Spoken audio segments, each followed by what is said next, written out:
नमस्कार, स्वागत है आपका न्यूज इंडिया में। मैं हूं आपके साथ अतुल प्रताप सिंह। बिहार में विधानसभा चुनाव को लेकर बिगुल अभी बजा भी नहीं हो, लेकिन सियासी बयानबाजी शबाब पर है। इस बार वक्फ पर दोनों ही दलों में रस्साकसी चल रही है। मतदाता सूची नए सिरे से तैयार करने और वक्फ कानून को लेकर पक्ष विपक्ष की ओर से बयान सामने आने लगे हैं।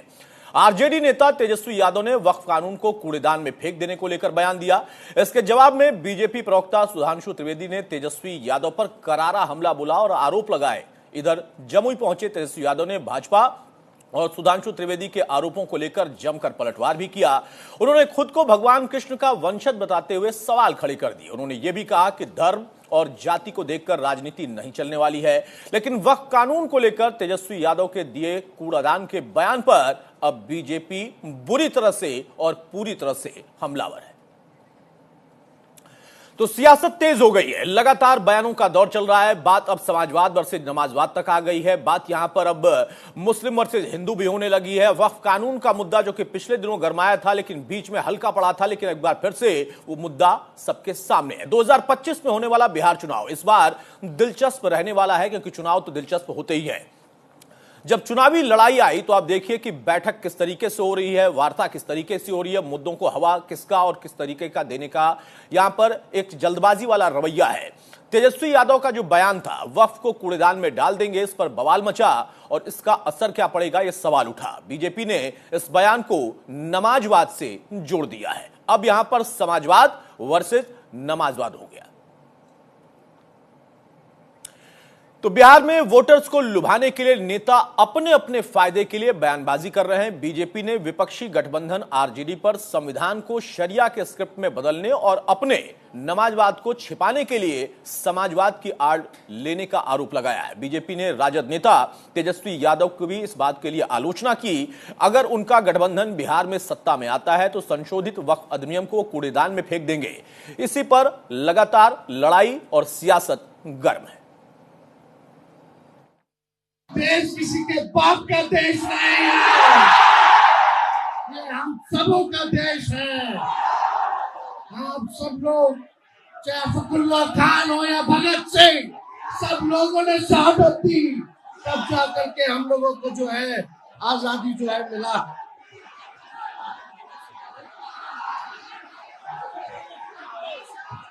देखिए, सबसे महत्वपूर्ण बात, आपके जमीनों को छीना जा रहा है।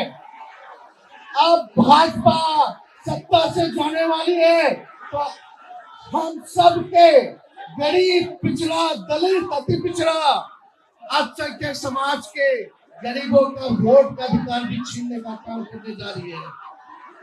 अभी नया इलेक्शन कमीशन का नोटिफिकेशन आया है कि 8 करोड़ वोटर का फिर से वो नया सूची बनाने जा रहे हैं। वक्फ बोर्ड के जिन प्रावधानों के विरुद्ध इंडी गठबंधन के नेता बार बार बोल रहे हैं, क्या वो प्रावधान सऊदी अरब में लागू है जो इस्लाम की जन्मस्थली है? नहीं। क्या इंडोनेशिया में लागू है जो सबसे बड़ा मुस्लिम देश है? नहीं। क्या टर्की में लागू है जो खलीफत की सीट रही है? नहीं। क्या वो पाकिस्तान और बांग्लादेश में लागू है? नहीं। जो आईएसआईएस की भूमि है, सीरिया और इराक के हिस्से, वहां पे लागू है? नहीं। तो मैं पूछना चाहता हूं इंडी गठबंधन से कि आप बिहार में क्या सऊदी अरब, इंडोनेशिया, टर्की और आईएसआईएस से ज्यादा बड़ा शरिया का कानून लागू करने की सोच रहे हैं?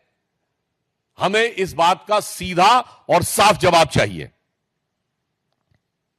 जहां तक धार्मिक पक्ष की बात है, तो समाजवाद का चोला ओढ़े हुए ये जो राजद समाजवादी पार्टी यानी सपा जैसे दल हैं, मैं पूछना चाहता हूं, समाजवाद तो कहता है ना कि इक्वल डिस्ट्रीब्यूशन ऑफ वेल्थ होना चाहिए, गरीब को अधिक से अधिक हिस्सा मिलना चाहिए। और आप क्या कह रहे हैं कि ये 39 लाख एकड़ जमीन पे चंद सरमाएदारों का कब्जा होना चाहिए, चंद मुल्ला मौलवियों का कब्जा होना चाहिए।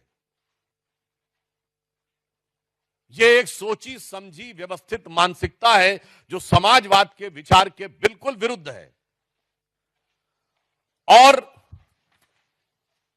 इसके अतिरिक्त सिर्फ इतना ही नहीं है, इनका विचार संविधान को किस सीमा तक तार तार करने का है। ये लोग गरीब और मजलूम मुस्लिम के हक के साथ नहीं खड़े हैं जिसके साथ समाजवाद को खड़ा होना चाहिए। ये चंद मुट्ठी भर सरमाएदारों के हक के साथ खड़े हैं जो कि मजहब का नाम लेकर उनका शोषण करना चाहते हैं। इसलिए राजद और सपा का समाजवाद कतई समाजवाद नहीं कहा जा सकता, जिसे आजकल सोशल मीडिया में इस प्रकार का एक वर्ड यूज होता है कि नमाजवाद कहा जाए। जो बातें कल कही गई वह सीधा सीधी इस देश के संसद को चुनौती है, वह सीधा सीधा इस देश के संविधान को चुनौती है, संवैधानिक व्यवस्थाओं को चुनौती है। कल क्या कहा लोगों ने गांधी मैदान से कि जो प्रस्ताव संसद में पास हुआ है उसको हम कूड़ेदान में फेंक देंगे। किसकी इतनी हिम्मत हो गई इस लोकतंत्र में कि लोकसभा और राज्यसभा से पास हुए प्रस्ताव को कूड़ेदान में फेंक देगा। ये तो सीधा उस मानसिकता को दर्शाता है जिसमें बाबा साहब अंबेडकर जी के संविधान को नहीं मानने की सोच भरी हुई है जिनके दिमाग में। जिन लोगों ने इस देश में संविधान को कुचल के आपातकाल लाया, ऐसे सोच वाले लोग ही इस प्रकार की भाषा बोल सकते हैं। और कल जो भाषा बोला गया है गांधी मैदान में, वह भारत के संविधान को, भारत की लोकतांत्रिक व्यवस्था को, भारत की संसदीय प्रणाली को सीधा सीधा चुनौती दिया है लोगों ने। और इस देश की जनता कभी भी जो लोकतांत्रिक व्यवस्था को चुनौती देगा उसे स्वीकार और बर्दाश्त नहीं करेगी। चलिए, हमारे साथ कुछ खास मेहमान हैं, उनसे मैं आपको तारुफ कराता हूं। चर्चा में आगे बढ़ते हैं। मानसी गुलाटी हमारे साथ हैं, पॉलिटिकल एक्सपर्ट हैं, बहुत स्वागत है मानसी आपका। यश श्रीवास्तव हमारे साथ कांग्रेस से जुड़े हैं, बहुत स्वागत है यश आपका। बाकी मेहमान भी हमारे साथ जुड़ेंगे, लेकिन सबसे पहले शुरुआत में कर रहा हूं मानसी आपसे। जब हम पार्टियों के पास, उनके प्रवक्ताओं, नेताओं के पास जाएंगे तो बयानबाजी क्या होगी, आरोप प्रत्यारोप क्या होगा, ये हमें पता है और ये उनकी जिम्मेदारी भी होती है, उनको निभाना चाहिए। लेकिन एक पॉलिटिकल एक्सपर्ट के तौर पर आप इसको कैसे देख रही हैं कि वक्फ का जिक्र करते हुए यह देश किसी का बाप का नहीं है, इस बात का जिक्र वहां पर दोबारा किया तेजस्वी यादव ने, और फिर कहते हैं कि नहीं, हम कानून जो बना है वो मानेंगे भी नहीं। तो असल में किसके बाप का देश है और यह समाजवाद और नमाजवाद का असल खेल क्या है?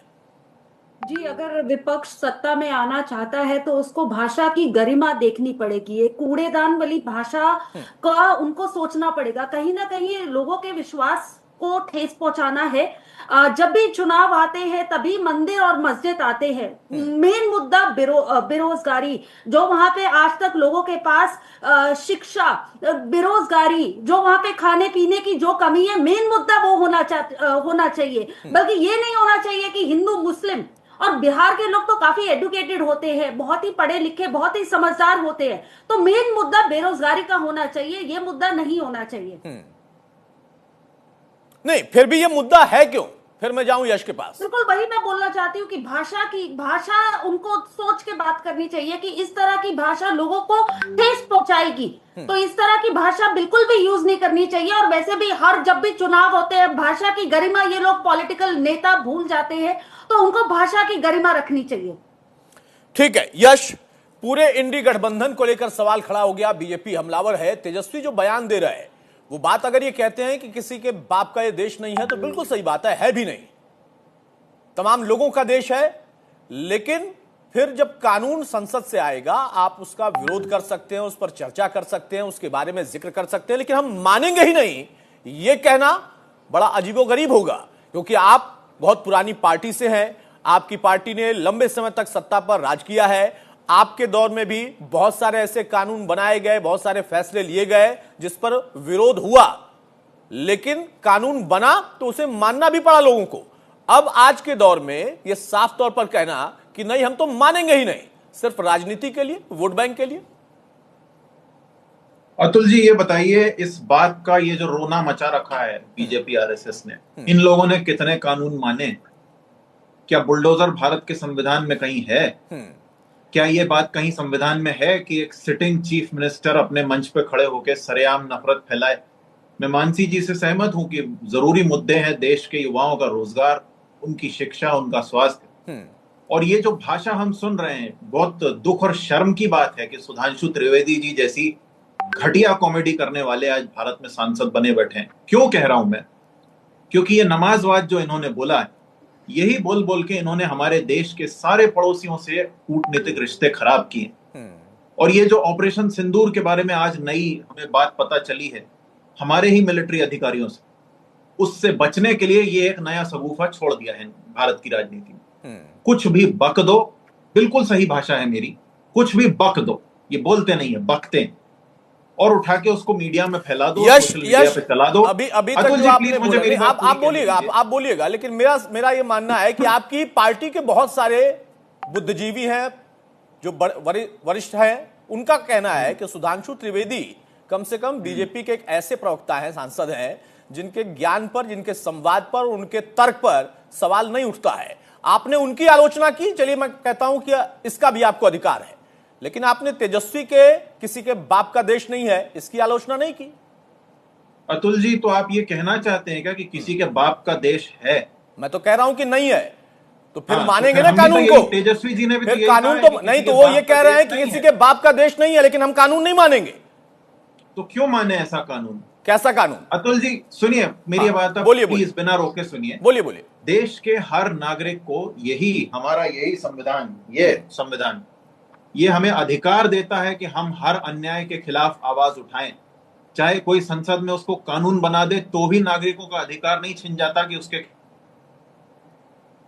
अगर कोई कानून अन्याय करता है तो उस कानून के खिलाफ देश का हर नागरिक, हर विरोधी दल, हर नेता, हर कोई खड़ा हो सकता है। ये हमें संविधान अधिकार देता है। ठीक बात है, अच्छी बात है। और जब अच्छी बात है कि संविधान अधिकार देता है। यश भाई, याद रखना चाहिए अतुल जी, हाँ, कि वक्फ बिल में जो संशोधन किया गया है उसमें वास्तविक मंशा क्या है? वास्तविक मंशा ये है कि इतने सारी जमीन पर कब्जा करने के लिए किसी भी तरह की न्यायिक प्रक्रिया को बाईपास किया जा सके और जिसको ये लोग बैठाएं वो फैसला करें।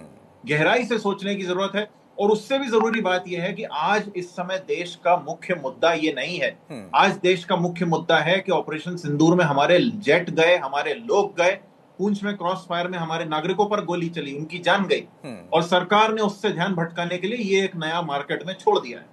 इसीलिए सरकार, यश भाई, सरकार ने ध्यान भटकाने के लिए तेजस्वी से बयान दिला दिया होगा। ये तो नहीं हो सकता है ना कि बीजेपी के कहने पर तेजस्वी ने बयान दिया और उसका जवाब सुधांशु त्रिवेदी ने दिया। ये तो हो सकता है ना अतुल जी कि सुधांशु त्रिवेदी जी इसको नमाजवाद की जगह कुछ और बोल लेते और आज की प्राइम डिबेट में ये भी एक हिस्सा होता कि भाई ऑपरेशन सिंदूर में हमारे जेट अगर गए, उस पे भी हो रहा है, उस पे भी चर्चा हो रही है।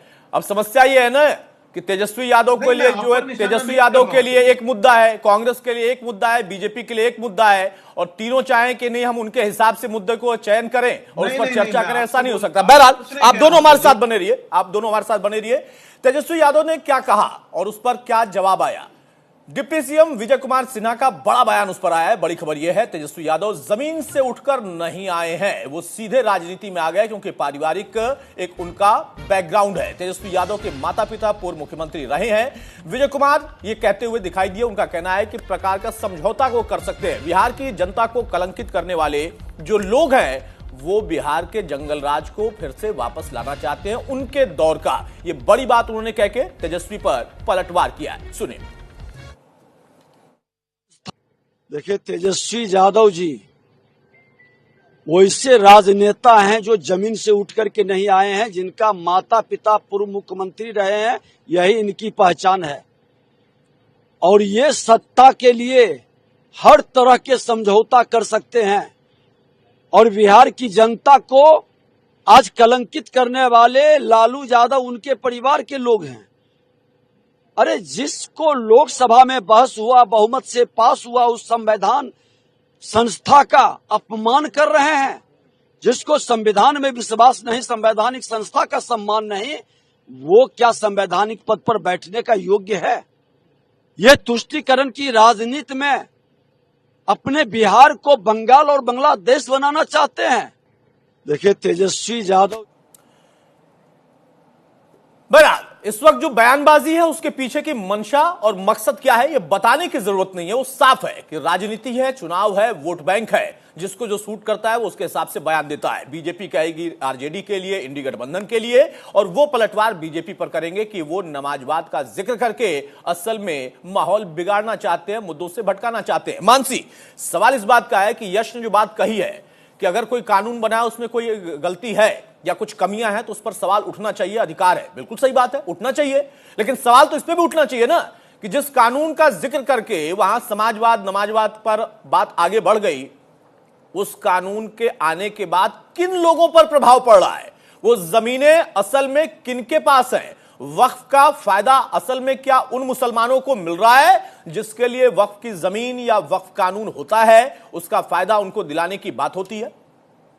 फायदा तो सब नेताओं को ही मिलता है, आम जनता को क्या फायदा मिलता है। मैं इतना ही कहूंगी, विपक्ष को अगर सत्ता में आना है तो भाषा की गरिमा रखनी पड़ेगी, क्योंकि ये कहीं ना कहीं लोगों को ठेस पहुंचाएगी। बिहार का मुद्दा बेरोजगारी, बिहार का मुद्दा खाना, बिहार का मुद्दा ये होना चाहिए, बिहार का मुद्दा ये नहीं होना चाहिए। आज भी हमारे बिहारी भाई दिल्ली में कहीं भी देखिए उठ के यहाँ पे छोटे बड़े सब काम कर रहे हैं। बिहार का मुद्दा वो होना चाहिए। सत्ता में आना है, भाषा की गरिमा को देखिए। बहुत ही आदरणीय माननीय नेता है तेजस्वी यादव जी, तो मैं उनसे यही रिक्वेस्ट करना चाहूंगी आपके माध्यम से कि भाषा की गरिमा देखिए बस।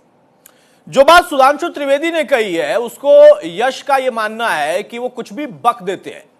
मुझे लगता है कि जो मैंने कहा था उनका जवाब भी दिया कि सुधांशु त्रिवेदी एक बहुत बड़े नेता, प्रवक्ता, सांसद तो हैं ही, साथ में उनके बुद्धिजीविता पर कोई सवाल नहीं खड़े कर सकता। पॉइंट पे चीजें गिनती में उनके हाथ पे होती हैं, जब आपने सवाल पूछा वहीं से जवाब मिलता है। लेकिन उनकी भाषा को कोई कह दे कि बक रहा हूं और कह रहे हैं कि मैं जो कह रहा हूं सही कह रहा हूं, ये कौन सी भाषा है? सही बात है, एक दूसरे पे कीचड़ उछालने से कुछ नहीं होगा। मुद्दा है बेरोजगारी का, उस पर ध्यान देना चाहिए और उनको अपनी भाषा की गरिमा बिल्कुल लोगों को ठेस पहुंचाएगी, उस पर ध्यान दे। एक दूसरे पे यहाँ पे हम सुधांशु जी को गालियां दे या उसको गालियां दे, ये मुद्दा बिहार का नहीं है। तो बिल्कुल उनको भी ठीक है, मैं मुद्दे पर आता हूं, यश से मैं चर्चा करता हूं। यश, अब देखिए बयानबाजी वो चाहे किसी भी पार्टी, आपकी पार्टी हो, तेजस्वी की पार्टी हो, बीजेपी हो, कोई और दल हो, कुछ न कुछ बातें होती रहती हैं, चर्चा में रहती हैं और हमेशा बड़े नेता यही कहते हैं कि ऐसी भाषा नहीं होनी चाहिए। अब उस मुद्दे को हम छोड़ते हैं, जो मुख्य बिंदु है उस पर आते हैं। सवाल इस बात का है कि जब समाजवाद और नमाजवाद का जिक्र हो गया, अब ये चुनाव कहां जाता आपको दिख रहा है? इंडी गठबंधन में भूमिका क्या दिख रही है? क्योंकि ओवैसी और आरजेडी के साथ आने की जो गुंजाइश बन रही थी, चर्चा हो रही थी, उससे कांग्रेस बेचैन थी। कांग्रेस कह रही थी कि ये तो बड़ा गड़बड़ हो जाएगा। अब ये कहां जाता दिख रहा है आपको? अतुल जी, पहली बात तो ये है कि वो इंडिया गठबंधन है। कम से कम आपको तो इंडिया, चलिए इंडिया गठबंधन कह देता हूं, मैं कह देता हूं। हाँ। और सुनिए, अब रहा सवाल बकने का, तो सुधांशु त्रिवेदी जी ने एक पॉडकास्ट में रामासीस जो इजिप्ट का शासक था उसकी तुलना राम से की, भगवान राम से। उन्हें यही नहीं पता कि रामासीस नाम से 12 लोग शासन करके इजिप्ट में चले गए। उसके अलावा और भी बहुत सारी बातें हैं जो उनकी आए दिन सोशल मीडिया पे आता रहता है। और फिर वो इस संवेदनशील समय में, जब हम चारों तरफ से विरोधियों से घिरे हुए हैं, जब हम ऑपरेशन सिंदूर और पहलगाम की आफ्टरमैथ में उलझे हुए हैं, उस समय फिर उन्होंने ये हिंदू मुस्लिम में जो एक चिंगारी लगाने की कोशिश की है, तो उनके शब्दों को मिथ्या कहने के अलावा कोई चारा बचता नहीं। अब जो मुद्दा है आपका बिहार चुनाव का, वैसे तो मैं फिर से कहूंगा कि हमें ज्यादा चिंता ऑपरेशन सिंदूर, पहलगाम के आतंकियों की और हमारी विदेश नीति की होनी चाहिए। आंखों में लेजर लगाने का नतीजा हम देख चुके। लेकिन बिहार के चुनाव का ऐसा है कि बिहार में भाषा सबकी देखी जाएगी, बीजेपी वालों की भी देखी जाएगी, नीतीश कुमार जी की पार्टी के लोगों की भी देखी जाएगी, खुद नीतीश जी की भी देखी जाएगी। 5 चुनाव में 9 बार सीएम बन चुके हैं, उसके बाद भी उनकी कुछ बातें अभी सोशल मीडिया पे बहुत फैली। तो भाषा और हरकतें सबकी देखी जाएंगी। चुनाव का यूं है कि पूरा बिहार अन्याय के खिलाफ एकजुट हो चुका है। इनके ढहते हुए पुल, इनके ओवर एस्टिमेटेड कंस्ट्रक्शन, इनके झूठ, इनके पलायन को रोकने के बेकार पूरे जो इन्होंने प्रयास किए हैं, और इनका युवाओं के साथ मारपीट और छल जो ये परीक्षाओं में करते हैं, लीक करके जो छात्रों पे लाठियां बरसाते हैं, ये सब मुद्दे बिहार में रहेंगे। एनडीए के पास चुनाव आयोग के अलावा कोई हथियार नहीं है, ये बात 100% तय है।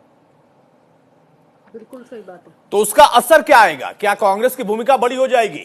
इंडी नहीं बल्कि इंडिया गठबंधन जिसका आप कह रहे हैं, मैं इंडिया गठबंधन का जिक्र करूं, तो उसमें भूमिका क्या रहेगी? क्योंकि तेजस्वी कह रहे हैं कि जो होगा मेरे इर्द गिर्द ही होगा, वो चाहे समाजवाद वर्सेस नमाजवाद कराने वाले लोग हों या फिर दूसरे मुद्दे उठाने वाले लोग हों, जो एज में होगा वो मेरे इर्द गिर्द ही होगा, मेरे से आगे कोई नहीं होगा। कांग्रेस क्या करेगी?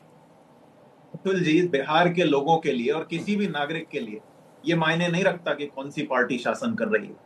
मायने ये रखता है कि जीतने के बाद जीतने वालों ने जनता के लिए किया क्या। और हमारा पूरा ध्यान उसी पर केंद्रित है। अभी कल की बात है, तेजस्वी जी और हमारे नेता पवन खेड़ा जी, बिहार प्रदेश कांग्रेस के प्रेसिडेंट महोदय और कुछ दूसरे दलों के साथी नेता, सीपीआई के नेता, सबके नेता इकट्ठे हुए, उन्होंने एक संयुक्त वार्ता की और उस मुद्दे को उठाया। तो संविधान को बदलने की जो बात है, ना मानने की जो बात है, एक बेनामी संस्था है आरएसएस के नाम से, पता नहीं कब से चल रही है, उसके एक आदमी ने बोल दिया कि भैया संविधान की प्रस्तावना से शब्द हटा दो। कौन होते हैं ये? 52 साल तक इन्होंने तिरंगा नहीं फहराया, संविधान को माना नहीं, उसकी प्रतियां जलाई, ये हमें संविधान सिखाएंगे? क्या आपको नहीं पता है पिछले 11 साल में संविधान की क्या धज्जियां उड़ाई हैं आरएसएस बीजेपी के लोगों ने? तो हमें संविधान नहीं, पता तो ये भी है ना कि संविधान कौन किसको सिखा रहा है, कौन पढ़ता है, कौन नहीं पढ़ता है, उसकी जानकारी कौन लेता है, नहीं लेता है। और बेनामी एक संस्था आपने बता दी आरएसएस को, उसी संस्था जो कि बेनामी है, आपके हिसाब से उसकी तारीफ नेहरू जी ने भी की थी। तो बेनामी संस्था कब से चल रही है? बहरहाल मैं उस मुद्दे पर जाना नहीं चाहता। नहीं, कुछ कह रहे हैं, बोलिए। तारीफ जो है ना, कोई ऐसे पोस्ट कार्ड आते रहते हैं, कोई बात नहीं। जिम्मेदार लोगों को चाहिए कि नेहरू जी जिम्मेदार लोग नहीं थे? किसी ने तारीफ की है, सुनिए अतुल जी, सुनिए, यदि किसी ने तारीफ की है तो उस तारीफ का मान रखें। उस तारीफ के बाद भी इन लोगों के काम नहीं बदले, इनकी नफरत नहीं गई। वो तो तब भी वही कर रहे थे जो अभी भी कर रहे हैं, तो तारीफ किसने की थी? नहीं, अब आप ज्यादा डिटेल में चले जाएंगे तो दिक्कत हो जाएगी।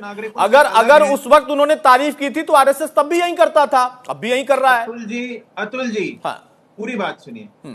तारीफ का मान रखने का मतलब होता है तारीफ के बाद सुधर जाना। उसके बाद नेहरू जी नहीं थे, फिर और भी कई हमारे नेता आए और इतिहास में चले गए। लेकिन बात यह है कि क्या आरएसएस और इस तरह के तमाम जो कोई भी बने बैठे हैं, क्या ये लोग देश से अलग खुद को मानते हैं? नहीं मानते। हिंदू से अलग खुद को मानते हैं? उनके लिए तो देश ही है, उनके लिए तो देश ही है। वो तो कहते हैं कि नहीं, आपकी बात समझ गया मैं ना, उसी बात को बहुत विस्तार से करने से उसके मायने बदल नहीं जाएंगे। बहरहाल मनीषा से काउंटर ले लूं, फिर मैं आपके पास आ रहा हूं। यश, मेरा सवाल यह है, मनीषा, मानसी, जो इस वक्त प्रकरण है और जिस पर यश कह रहे हैं कि इससे कोई फर्क नहीं पड़ेगा, ये वाकई सही बात है कि जनता अगर देखती है कि सत्ता में कौन बैठा है, विचारधारा की बात हो सकती है, लेकिन काम और नतीजा मिलना चाहिए। जिस जंगल राज का जिक्र बीजेपी करती है, नहीं, एक मिनट मानसी, एक मिनट, मेरा सवाल यह है कि क्या वाकई इस बार मुद्दों के इर्द गिर्द कोई बातचीत होगी, या वही जातिवाद, वही समाजवाद, वही नमाजवाद और वही एक दूसरे के खिलाफ बोलकर मामला सेट हो जाएगा? देखिए, बिहार ऐसा देश है जहाँ पे, मतलब बिहार ऐसी जगह है जहाँ पे सारे हिंदू मुस्लिम भाई मिलके रहते हैं। बिहार में मुद्दा सिर्फ बेरोजगारी का है, महंगाई कब घटेगी, सिर्फ वो मुद्दा है। बिहार ऐसी जगह नहीं है जहाँ पे हिंदू मुस्लिम किया जाए। तो ये तो हमारे नेताओं को भी ध्यान देना चाहिए। मेन मुद्दा है बेरोजगारी का, उस पर फोकस करना चाहिए। ठीक बात है, एक छोटा सा हम ब्रेक लेंगे, उसके बाद लौटकर हम चर्चा को आगे बढ़ाएंगे कि समाजवाद और नमाजवाद ये जिक्र आने के बाद क्या वाकई मुद्दा ये बनेगा, इसका कोई परिणाम निकलेगा, या फिर ये मुद्दे से भटकाने के लिए दिया गया बयान है बीजेपी की तरफ से या तेजस्वी की तरफ से? क्योंकि शुरुआत तेजस्वी ने की, बयान उस पर पलटवार के तौर पर बीजेपी ने दिया। तो बीजेपी के कहने पर क्या तेजस्वी ये बयान दे रहे हैं? अगर कांग्रेस ये तर्क दे रही है तो ये भी हास्यास्पद है। एक छोटा सा ब्रेक, जल्द आते हैं।